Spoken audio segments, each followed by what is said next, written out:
तो पिछले एपिसोड में देखा कि वेनरेबल की जो कि जूफेन को चिल्लाते हुए बोल रहे होते हैं कि अगर इनर सेक्ट ही फिनिश हो जाएगा तो हमारे पास एक स्क्रैप भी नहीं बचेगा। और जिस पर जूफेन मुस्कुराते हुए बोलता है तो क्योंकि इनर सेक्ट के पास कोई भी स्क्रैप नहीं बचेगा तो आप लोगों को रसदार बाइक का आनंद लेने के लिए लेबर ऑफिस में शामिल होने के लिए आप लोगों को वेलकम करता हूँ। और अब आगे। और जिस पर वेनरेबल भाई जूफेन से बोलता है कि तो तुम चाहते हो कि हम लेबर ऑफिस में ज्वाइन होए। और जिस पर जूफेन बोलता है कि अगर टोटली हॉनेस्टली मैं कहूँ तो लेबर ऑफिस में काफी ओवर क्राउड हो चुकी है और मुझे आप जैसे एल्डर और वेनरेबल की सुपरविजन की जरूरत है। और सर अगर आप लोगों को ये बात उचित लगे तो आप लोगों को लेबर ऑफिस में टेक ओवर करने के लिए वेलकम है। और अगर मैं सिंपल वर्ड में कहूँ तो सेक्ट लीडर चाहते हैं कि लेबर ऑफिस को एक ट्रू इलाइट इनर सेक्ट बनाया जाए और भले ही इनर सेक्ट की रूट भले ही कितनी डीप क्यों ना हो, इसे खाली होने में सिर्फ कुछ ही समय की बात है। और इनर सेक्ट जो कि वेनरेबल सी के कंट्रोल में है और जिस वजह से उन्हें पाई मिलती है और आप लोगों को स्क्रैप्स मिलती है। और अगर आप लोग लेबर ऑफिस में आते हैं तो आप लोगों को पूरी की पूरी पाई ही मिलेगी। आपको उनकी स्क्रैप्स को छूने की कोई जरूरत नहीं पड़ेगी और आपको उनके साथ बने रहने की कोई जरूरत नहीं है। और इसीलिए आपको मैं मशवरा दूंगा कि आप लोग अभी लेबर ऑफिस में ज्वाइन हो जाए और वहाँ पे आप इंजॉय कर सकते हो, नहीं तो बाद में आप पछताएंगे। जूफेन के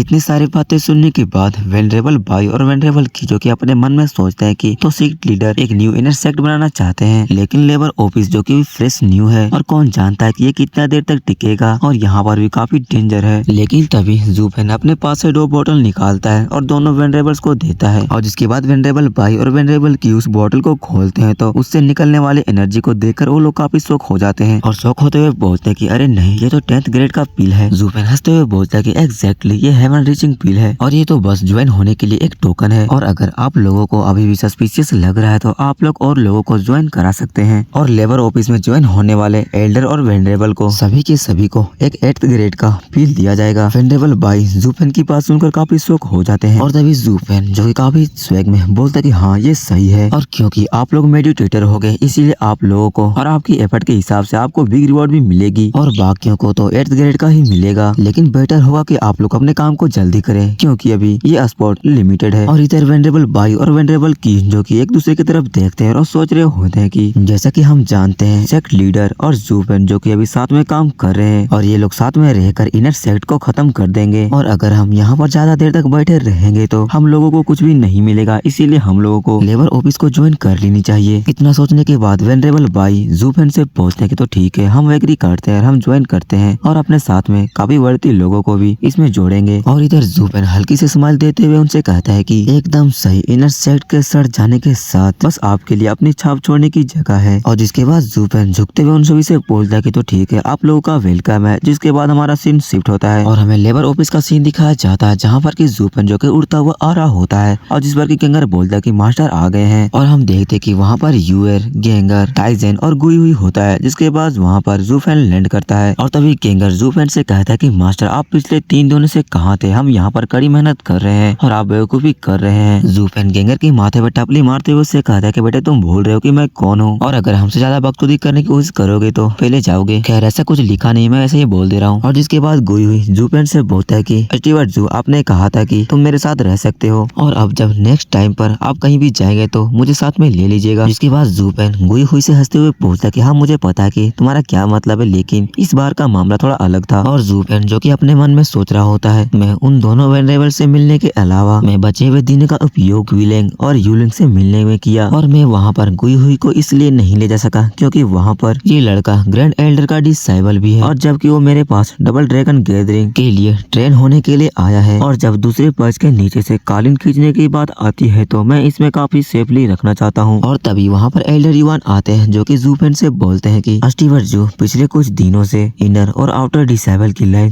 काफी पतली हो गई है। लेकिन जूफेन इन चारों से बोलता है कि आखिर तुम लोग यहाँ पर क्या कर रहे हो, सबसे पहले तुम लोग अपने स्टेशन पे वापस जाओ। और जिसके बाद ये चारों वहाँ से चले जाते हैं। जिसके बाद जूफेन एल्डर युवान से बोलता है कि यंग लोग मामले को संभालने में थोड़े नए होते हैं और ऐसा नहीं है कि मैं उन पर भरोसा नहीं करता। और जिस पर एल्डर युवान जूफेन से बोलते हैं कि लेकिन मुझे ये डर है कि वो लोग उतावले में आकर आपको एक्सपोज ना कर दे। और एल्डर युवान वहाँ पर हंसने लगते हैं। और जिसके बाद जूफेन एल्डर युवान से बोलता है कि मैं पिछले कुछ दिनों तक इनर सेक्ट में आसपास दौड़ रहा था और मैंने वहाँ पर कुछ नोटिस किया कि वो बूढ़े लोग जो कि डिसेबल को रोकने के लिए एक नया ट्रेंड चालू कर दिए हैं। और जिस पर एल्डर युवान जो कि निराश होते हुए जूफेन से बोलते हैं कि इसका मतलब उन लोगों को हमारे प्लान के बारे में पता चल गया और उन्हें अपने शिष्यों पर पकड़ बनानी होगी और हमारी ओर से कोई भी प्रयास में बदलाव नहीं लाएगा। जाएगी और सेक्ट की सिचुएशन सदैव लोगों की ट्रेंड के अनुरूप रही है और वेनरेबल सी इतना शार्प है कि उन्हें नोटिस भी नहीं किया जा सकता। और जिस पर ज़ुबेन बोलता है कि खैर जो भी हो, ये काफी बुरा हुआ लेकिन इनर सेक्ट इतना भी खराब नहीं है और उन बूढ़े लोगों के बीच में भी आपस में नहीं बनती और भले ही वो लोग स्टॉर्म को रोकने के लिए एक साथ में आ गए हों और बस मुझे उन्हें उकसाने की जरूरत है, बाकी सभी के बीच एक दरार बन जाएगी और कुछ वादों के साथ वे किताब के पढ़ने की तरह पलटने से भी तेजी से बदल जाएंगे और वेनरेबल की और वेनरेबल भाई मेरे लिए ये काम स्टार्ट कर दिए होंगे और जबकि क्विलेंग और यूलेंग की मदद से मुझे स्ट्रॉन्ग इनर डिसेबल भी मिल जाएंगे और जो फेवर मैंने उन्हें शो किया ऐसा लगता है कि वो वर्थ इट है। जिसके बाद एल्डर युआन हंसते हुए ज़ुबेन से बोलता है कि मैं काफी अमेज हूँ कि स्टीवन ज़ू की हर एक स्टेप कैलकुलेटेड और कंट्रोलेड रहता है। जिसके बाद ज़ुबेन निराश होते हुए बोलता है कि लेकिन उन दो वेनरेबल्स की वजह से मेरे 10 ग्रेड के 2 पिल जो कि बर्बाद हो गए और ये तो बस स्टार्टिंग है और मुझे आने वाले बूढ़ों को भी 8 ग्रेड की पिल देनी होगी और यार मैं तो बर्बाद हो जाऊंगा। और जिस पर एल्डर युआन शौक होते हुए ज़ुबेन से कहता है कि क्या आपके पास खत्म हो रहा है और आपके पास कितना बचा है। और जिस पर ज़ुबेन एल्डर युआन से बोलते हैं कि आखिर आपको इतना चिंता क्यों है और आपको मैं बता भी दूं तो मेरे पास इतना है कि मैं यहाँ पर एक न्यू सेक्ट को राइज करवा सकता हूँ और ऐसा करने के लिए मुझे ज़ुवाई ने ही कहा था और सच में मुझे लगता है कि मैं बेवकूफ हूँ और सच में तुम्हें मेरी संपत्ति के बारे में बताने से तुम वह सब कुछ करोगे जिससे मैं अपना सब कुछ खर्च कर दूं। और ज़ुबेन के ये सारे बातें सुनने के बाद एल्डर युआन जो कि अपने मन में सोच रहे होते हैं कि इसका मतलब कि तुम्हारे पास बहुत कुछ बचा है, क्या बात है, इस बच्चे का सेक्ट से कोई भी कनेक्शन नहीं है, यहाँ तक कि उसके 2 डिसेबल से भी नहीं। इतना सोचने के बाद एल्डर युआन ज़ुबेन से बोलते कि स्टीवन ज़ू आपने इतनी दूरी तक जाकर सेक्ट के लिए बहुत कुछ खर्च किया है और बदले में आपको कुछ भी नहीं मिला है, इससे आपका मूड खराब हो गया होगा। तो ठीक है, मैं आपको कुछ सीक्रेट रूमर के बारे में बताता हूँ जिससे आपकी थोड़ी सी मदद हो सकती है। और ये रूमर वेस्टर्न लैंड से आई है और ये रूमर सिर्फ सेक्ट के हायर्स को ही मालूम है और लकीली मुझे इसके बारे में पता चल गया और ये सीक्रेट ड्रैगन वैन सोल के बारे में है। और ड्रैगन वैन सोल के सुनने के बाद ज़ुबेन को एक झटका लगता है और जिसके बाद इसके बारे में एल्डर युआन से पूछने लगता है और इसी के साथ में यह चैप्टर यहीं पे खत्म होता है।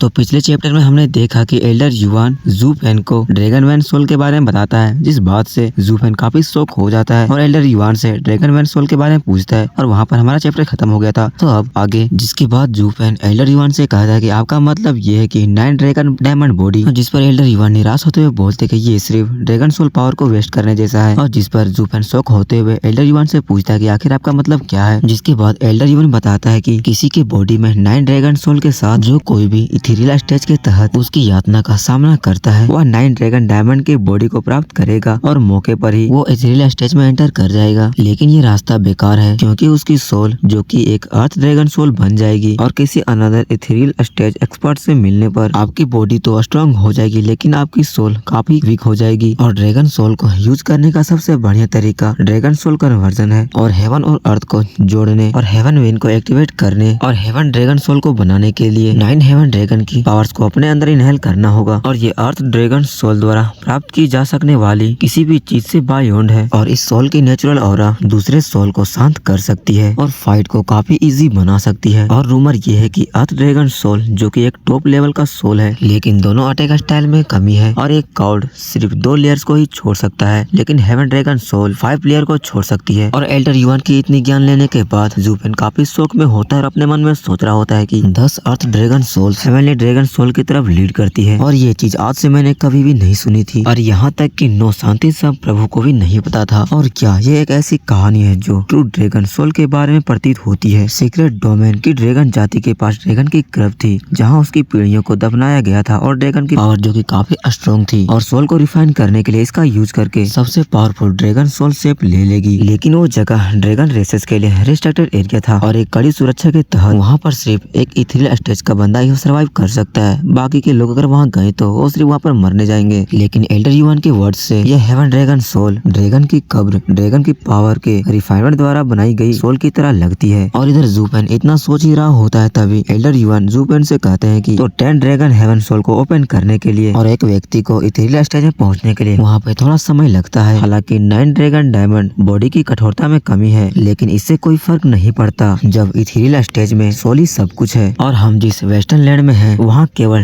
डबल ड्रैगन सेक्ट के उच्च डबल ड्रैगन ही हेवन ड्रैगन सोल को प्राप्त करने में कामयाब रहे हैं। एल्डर युआन की ये सारी बातें सुनने के बाद ज़ुबेन को एक झटका लगता है जिसके बाद वो बोलता है कि एक्सलेट डबल ड्रैगन ऐसा लगता है कि जैसे यह डबल ड्रैगन गैदरिंग से जुड़ा हुआ है। और जिसके बाद एल्डर युआन जो कि कि हंसते हुए बोलते हैं कि डबल ड्रैगन गैदरिंग जो कि डबल ड्रैगन मेन्योर का सेटअप है और तुम कुछ समय बाद इस इम्पोर्टेंस को जान जाओगे। और एक्सलेटर डबल ड्रैगन मेन्योर का लीडर है और चाहे वो 9 ड्रैगन डायमंड बॉडी हो या 10 ड्रैगन ओपनिंग द हेवंस हो, और ये सभी के सभी उन्हीं से आए हैं। और ये वेस्टर्न लैंड में हाईएस्ट मार्शल आर्ट का सोर्स है और उन्हें वेस्टर्न लैंड में सबसे ऊपर कहना बेवजह नहीं है। और जिसके बाद ज़ूफेन एल्डर युआन से बोलता है तो आखिर डैन क्विंगसेन का क्या है, क्या वो वेस्टर्न लैंड में सबसे बेस्ट नहीं है। और जिस पर एल्डर युआन हंसते हुए बोलता है कि डैन क्विंगसेन वो सिर्फ उनका एक डिसाइपल था। और जिस पर ज़ूफेन एल्डर युआन से बोलता है कि डैन क्विंगसेन जो कि डबल ड्रैगन मेन्योर से आया था। और जिस पर एल्डर युआन बोलता है कि वो दोनों सिर्फ इस नरिस थे जिन्होंने कभी भी डिसाइपल को नहीं लिया और यहाँ तक कि अदर वर्ल्ड के टैलेंट के लिए भी उनका सिर्फ मार्गदर्शन था। और वो एक माथ एक्सपेक्टेशन बीम डूइंग किंगसेन और प्रतिभाशाली व्यक्ति को हर 10 शताब्दी में एक बार देखा जा सकता है, जिसे वो दोनों अपने हार्ट और सोल को टीचिंग में लगाते हैं। और जिसके बाद वो लोग अपने मास्टर से आगे निकल गए, जिसके बाद वो वेस्टर्न लैंड के सबसे बेस्ट बन गए, लेकिन एक फेलियर के कारण जिसने वेस्टर्न लैंड को कियोस में फेंक दिया। और जिसके बाद डैन क्विंगसेन जो कि कुछ बिना भूले वहाँ से चले गए। और यही कारण है कि वेस्टर्न लैंड में सबसे बेस्ट एक्सीलेंट डबल ड्रैगन है। और एक्सीलेंट डबल ड्रैगन ये सिर्फ एक टाइटल नहीं है और एक ऐसे अमेजिंग डिसेबल को खोने के बाद शायद वो कभी ना मिले। और जिसके बाद ज़ूफेन एल्डर युआन से बोलता है कि ये कुछ ऐसा है जो किसी न किसी रूप में हीरो को देख सकते हैं, जबकि टैलेंट के लिए एक सच्ची आंख उन सभी चमकदार रत्न को भी नहीं पहचान सकती। और जिसके बाद एल्डर युआन ज़ूफेन से बोलते हैं कि पिछली बार जब मैं अपर अर्थ ड्रैगन सोल को देख रहा था तो मैंने अनुमान लगाया था कि आप हेवन को ओपन करने वाले ड्रैगन को प्राप्त करना चाहते हैं और इसमें काफी डेंजर है और यहाँ तक कि आपकी सोल को ड्रैगन पावर से विनाश का खतरा हो सकता है, लेकिन अपनी टैलेंट से आप इसे आजमा सकते हैं। और आप काफी लकी हैं कि आप परफॉर्म हेवन स्टेज पर हैं और इथेरियल स्टेज में पहुंचने में कुछ समय ही लगेगा, बस आपको 10 ड्रैगन सोल को गैदर करना होगा। और तभी ज़ूफेन एल्डर युआन से बोलता है लेकिन मेरे पास 9 पहले से हैं। और ज़ूफेन की ये बात सुनने के बाद एल्डर युआन काफी शौक हो जाते हैं और ज़ूफेन को पकड़ते हुए बोलते हैं कि हैं क्या बात कर रहे हो बे, तुम्हारे पास 9 अर्थ ड्रैगन सोल पहले से हैं, आखिर क्या बकवास कर रहे हो। जिस पर कि ज़ूफेन बोलता है अरे हाँ सब मेरे बॉडी में फंसे हुए हैं और अब मुझे बस 10वीं पास करनी है और देखना है कि क्या हेवंस खोलने वाले 10 ड्रैगन इसके लायक है या नहीं। और इधर एल्डर युआन जो कि ज़ूफेन से बोलते कि तुम्हारे पास 9 ड्रैगन सोल है फिर भी तूने अभी तक उन्हें रिफाइन नहीं किया है और क्या तुम्हें डिवोर होने का डर नहीं है। और जिसके बाद ज़ूफेन अपने उंगली पर अज़ूरा फ्लेम को एक्टिवेट करता है और बोलता है कि तो क्या किनके द्वारा, उन क्राउडली कायरो के द्वारा, मैं जब चाहूँ तो उन्हें कुचल सकता हूँ। और इधर एल्डर युआन ज़ूफेन के हाथ में अज़ूरा फ्लेम देखकर सोच रहा होता है कि डेडली अर्थ ड्रैगन सोल को दबाने के लिए अज़ूरा फ्लेम जो कि इक्वल है। और जिसके बाद ज़ूफेन बोलता है कि मैंने उन्हें 9 ड्रैगन डायमंड बॉडी में ट्रेनिंग देने वाले किसी व्यक्ति से तियानी में वापस ले लिया। मैं 9 ड्रैगन डायमंड बॉडी का उपयोग करके का विचार कर रहा था, लेकिन इस विचार को छोड़ दिया क्योंकि वह मेरी कल्टीवेशन उस समय अनस्टेबल थी। और अब जब मैंने सुना कि 10 ड्रैगन जो कि हेवंस को ओपन कर रहे हैं तो मैं केवल अपने सही निर्णय से खुश हुई हो सकता हूँ। और इधर एल्डर युआन जो कि ज़ूफेन को देखकर सोच रहा होता है कि ये बच्चा 9 ड्रैगन सोल्स को होल्ड करने के लिए अपने बॉडी को एक केज की तरह यूज कर रहा है और भले ही वो केज कितना ही स्ट्रॉन्ग क्यों ना हो, 9 ड्रैगन सोल्स की काउंटलेसली अटैकिंग से एक दिन ये कोलैप्स हो जाएगा। हालांकि ज़ूफेन उन 9 ड्रैगन सोल्स को अपने पंजे के अंदर दबा के रखा है और इस चीज को इमेजिन करना सच में काफी हार्ड है और कोई सच में 9 ड्रैगन सोल्स को अपने बॉडी में स्टोर कैसे कर सकता है। इतना सोचने के बाद एल्डर युआन ज़ूफेन के सामने झुकते हुए उससे बोलता है कि स्टीवर्ट ज़ू, आपकी दूरदृष्टा मुझे जो कुछ भी पता है उससे परे है और अगर मैं आपकी जगह पर होता तो मैं कब का इथेरियल स्टेज पे पहुंच गया होता। और जिसके बाद ज़ूफेन हंसते हुए एल्डर युआन से बोलता है अरे कोई बात नहीं। और जिसके बाद हमारा सीन शिफ्ट होता है आधे महीने के बाद हमें वेंडेबल सी के मेंशन का दिखाया जाता है जहाँ पर कि वो गुस्से में एक कप को फेंकते हैं और तोड़ देते हैं, जिसके बाद वो चिल्लाते हुए बोलते हैं वेंडेबल की और वेंडेबल बाय और उन सभी पर लानत है, उन सभी ने हमें फेंक कर लेबर ऑफिस में चले गए। और तभी ग्रैंड एल्डर वेंडेबल सी से बोलते हैं कि इनर सेक्ट की राइस और फैल हम पे डिफेंड करती है और वैसे भी वो दोनों हमसे नफरत करते थे, लेकिन वे बड़ी तस्वीर नहीं देखने के लिए इतने बेवकूफ नहीं है, आखिर फिर क्यों। और तभी सेकंड एल्डर चिल्लाते हुए बोलने लगते हैं कि जिन लोगों ने सार्वजनिक रूप से बच्चों को बदल दिया है वे सभी उन दयनीय अदानियों से बंधे हुए हैं और जबकि क्विलेंग और यूलेंग सीक्रेटली रूप से दूसरे डिसेबल के साथ रिओर्गेनाइज करके और सही समय का इंतजार किया और जैसे ही उनके लिए चांस एक्सप्लोर हुआ वो अपने एक्शन में आ गए और वो लोग हमारे साथ खेल गए। वेनरेबल सी सेकंड एल्डर पे चिल्लाते हुए बोलते हैं कि अब बताने का क्या मतलब है, मुझे सिर्फ ये जानना है कि उन्हें यहाँ तक किसने पुट किया है और ये इतने समय तक परमिटेड में है कि इसे पहले ही नियोजित किया जाना था, लेकिन सेक्ट लीडर के कैरेक्टर को सेक्ट के भीतर ही देखा जाता है और कोई भी बेल के साथ खेलना और उसके हॉर्न को प्राप्त करना नहीं चाहता क्योंकि वो हमेशा एक लोहे की मुट्ठी के साथ साथ में काम करता है और बकरियों को भूल जाता है और उन्हें इस रास्ते पर लाने के लिए कौन जिम्मेदार है, चलो उसे ढूंढो। और जिसके बाद सेकंड एल्डर वेनरेबल सी के सामने झुकते हुए बोलते हैं कि लेकिन मैं ये बोलना चाहता हूँ कि ये चीज सेकंड एल्डर ने नहीं किया है, ये कोई और ने किया है और ये सब करा धरा ज़ूफेन का है, और जिसे कि हर कोई स्टीवर जू कहा करते हैं, जो कि इलाइट लेबर ऑफिस का फाउंडर है। और इधर सेकंड एल्डर के इतना कहने के साथ ही हम वेनरेबल सी को देखते हैं, जो कि ज़ूफेन के नाम सुनकर वो काफी गुस्से में पीछे देखते हैं और बोलते हैं कि फिर से ज़ूफेन, और ये चैप्टर यहीं पे खत्म होता है।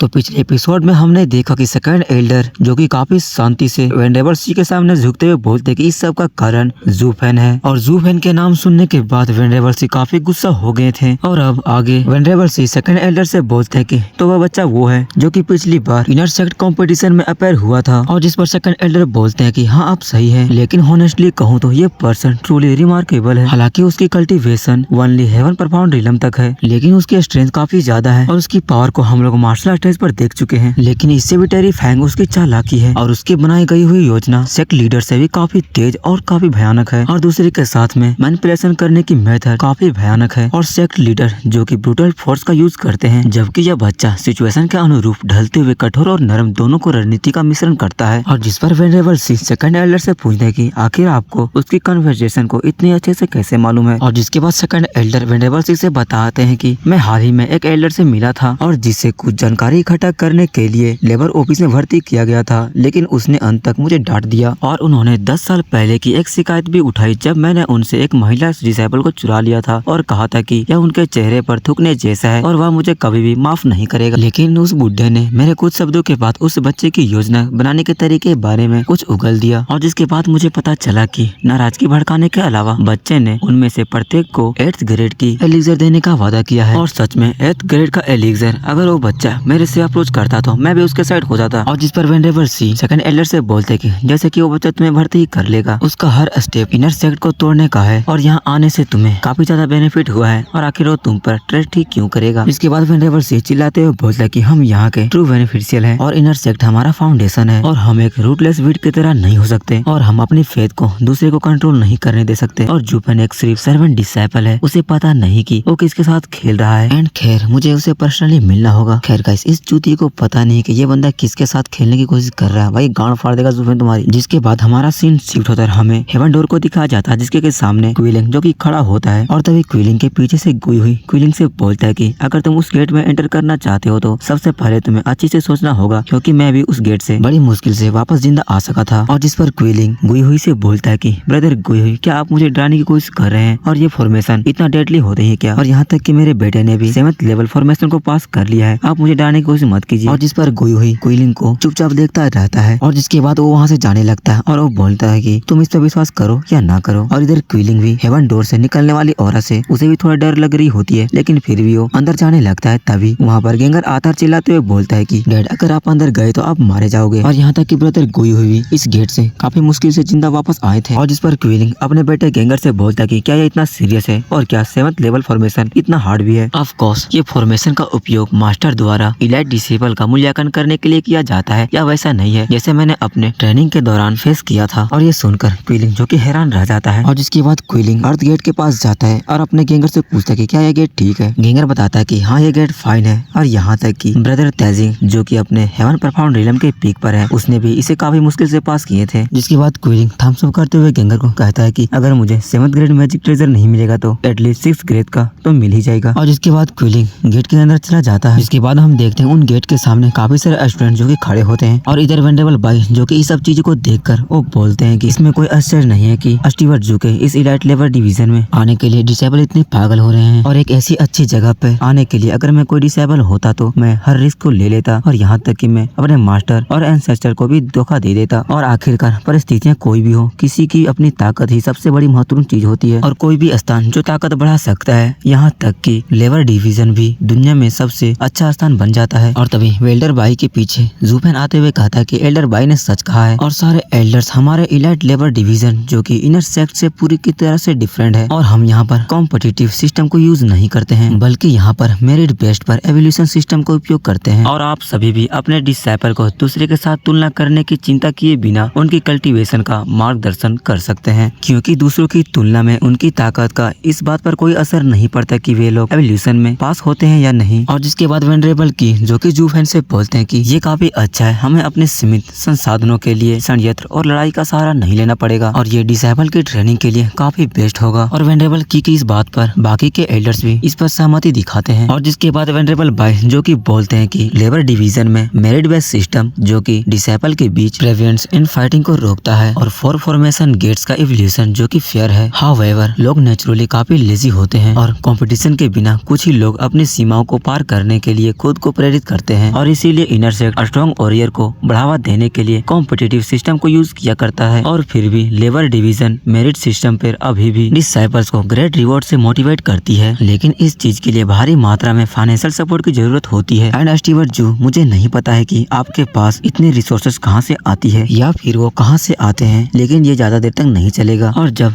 रिसोर्सेज खत्म हो जाएगा और डिसाइपल को रिवॉर्ड करने के लिए पर्याप्त रिसोर्सेज नहीं रह जाएंगे तो क्या आप सिस्टम को बनाए रखेंगे या इसे इनर सेक्ट की तरह कॉम्पिटिटिव में बदल देंगे। और इधर एल्डर भाई की इतनी सारी बातें सुनने के बाद जूफेन अपने मन में सोचता है कि एल्डर भाई काफी दूर तक सोचते हैं, लेकिन उससे क्या, और क्या आप लोग मुझे मूर्ख समझते हैं? मैं अपने बचे लाइफ के लिए इस सेक्ट के लिए समय को दिवालिया नहीं बनाऊंगा। और जिसके बाद जूफेन उन सभी से बोलता है कि एवरीवन, ये कोई ऐसी चीज नहीं है जिसके बारे में आपको चिंता करनी नहीं चाहिए, इससे निपटना सेक्ट के लीडर का समस्या है कि नहीं? और इसके अलावा जब वो दिन आएगा तब भी तुम्हें कोई हानि नहीं होगी, इनफैक्ट आपको और भी अधिक लाभ होगा क्योंकि आप खुद को ही यहाँ पर स्थापित करने वाले पहले व्यक्ति थे। और जिसके बाद वेनरेबल भाई जूफेन से पूछते हैं कि ये सच है, अगर ये इनर सेक्ट की तरह हो जाए तो क्या यहाँ हम एल्डर्स होंगे? और जब रिसोर्सेज की डिस्ट्रीब्यूशन की बात आएगी तो सबसे बिगेस्ट शेयर हमारे पास ही आएगी। और स्टीवर्ट जू, सच में आप काफी इंटेलिजेंट हैं और इसमें कोई आश्चर्य नहीं है कि सेक्ट के लीडर को आप पर भरोसा है कि आप बड़ी तस्वीर को संभाल लेंगे। सच में ये काफी इम्प्रेसिव है। और जिसके बाद जूफेन उनसे बोलता है कि आप लोग तो मेरी झूठी तारीफें कर रहे हैं। जिसके बाद जूफेन अपने मन में सोच रहा होता है कि इसमें कोई आश्चर्य नहीं है कि लोग कहते हैं कि सेक्ट प्रॉब्लम से बुरी तरह ग्रस्त है या निश्चित रूप से काफी बीमार है। और अगर ऐसे बेकार लोग लू फैमिली में होते तो मैं उन्हें पहले ही मार देता। और तभी जूफेन के पीछे ग्रैंड एल्डर जो कि आ जाते हैं। जूफेन उनसे बोलता कि ग्रैंड एल्डर, आखिर आप यहाँ पर क्या कर रहे हैं? और इधर गुई हुई भी अपने मास्टर को यहाँ देखकर काफी खुश हो जाता है। और जिसके बाद ग्रैंड एल्डर जूफेन के सामने झुकते हुए बोलते हैं कि स्टीवर्ट जू, आपसे मिलकर यहाँ पर अच्छा लगा और मैं डेमोनिक स्ट्रेटेजी सेक्ट का ग्रैंड एल्डर हूँ और मैं आज यहाँ पर एक इम्पोर्टेंट मैटर पे डिस्कस करने के लिए आया हूँ और क्या मैं आपसे कुछ बात कर सकता हूँ? और जिस पर वेनरेबल भाई जूफेन से बोलता है कि स्टीवर्ट जू, ये ओल्ड मैन यहाँ पर बुरे इरादों से आया है, इसीलिए आपको रिस्क नहीं लेनी चाहिए। और अब ये चैप्टर यहीं पे खत्म होती है और प्लीज इंस्टाग्राम पे फॉलो कर लो, 1K टारगेट है, लिंक इन डिस्क्रिप्शन।